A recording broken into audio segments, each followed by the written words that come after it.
Ketua PP Muhammadiyah Anwar Abbas pernah berkunjung ke Teheran, Iran bertemu orang kedua setelah Ayatollah Khamenei. Apa yang menarik dari pertemuan ini? Ayatollah menyebut kalau umat Islam akan kembali memimpin dunia. Tapi umat Muslim akan memimpin dunia itu bukan datang dari Timur Tengah, bukan dari Turki atau dari Iran. Akan tetapi, umat Muslim yang akan memimpin dunia adalah umat Muslim dari Indonesia.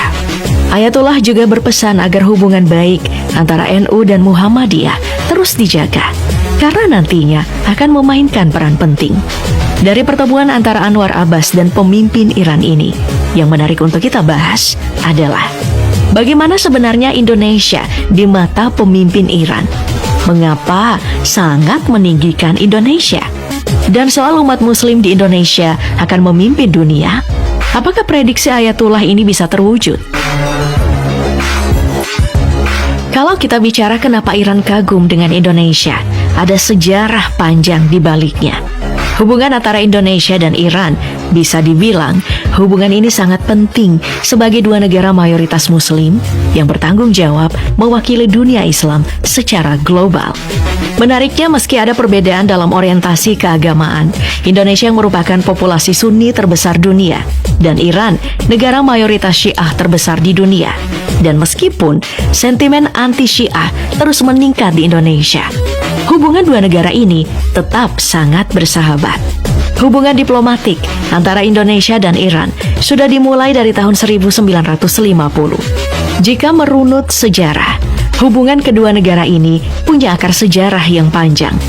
Masyarakat dari kedua negara sudah menjalin hubungan yang mendalam satu sama lain melalui perdagangan dan penyebaran agama Islam berabad-abad yang lalu. Makanya, dua duta besar Iran untuk Indonesia mengistimewakan Indonesia. Muhammad Azab, yang sudah 3 kali jadi dubes Iran, menyebut Indonesia punya tempat istimewa dalam pandangan politik, ekonomi, kebudayaan, sosial, dan keagamaan Republik Islam Iran. Begitu juga pernyataan Muhammad Borujerdi, duta besar Iran untuk Indonesia yang baru. Ia menyebut kalau Indonesia tetap jadi salah satu sahabat bagi rakyat Iran. Persahabatan dua negara ini dipertegas dengan kunjungan Presiden Iran Ebrahim Raisi yang datang ke Indonesia bertemu dengan Presiden Jokowi untuk memperkuat hubungan ekonomi antar kedua negara mayoritas Muslim di tengah meningkatnya ketegangan geopolitik global. Pemerintah Iran juga bahkan mengapresiasi kesuksesan penyelenggara pemilu 2024 dan menyebut siapapun yang jadi pimpinannya, Indonesia tetap jadi sahabat erat Iran. Tapi yang menarik untuk kita kupas adalah soal prediksi pemimpin agung Iran tentang Indonesia.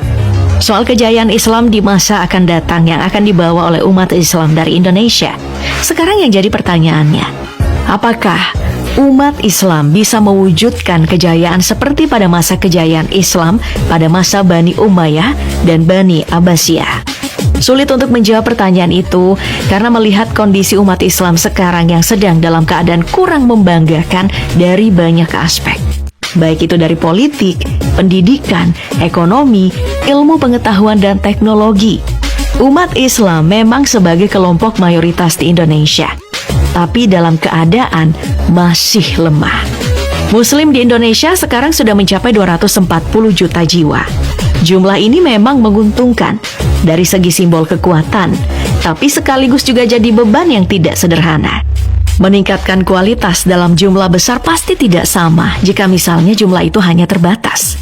Tapi kalau kita menjawab pertanyaan, apa yang membuat pada masa Bani Umayyah dan Bani Abbasiyah bisa berjaya? Maka jawabannya konsisten dan keistiqomahan umat Muslim pada ajaran Islam. Ditambah, Islam menjadi satu-satunya agama di dunia yang punya jumlah pengikut dengan pertumbuhan yang lebih cepat dari populasi dunia.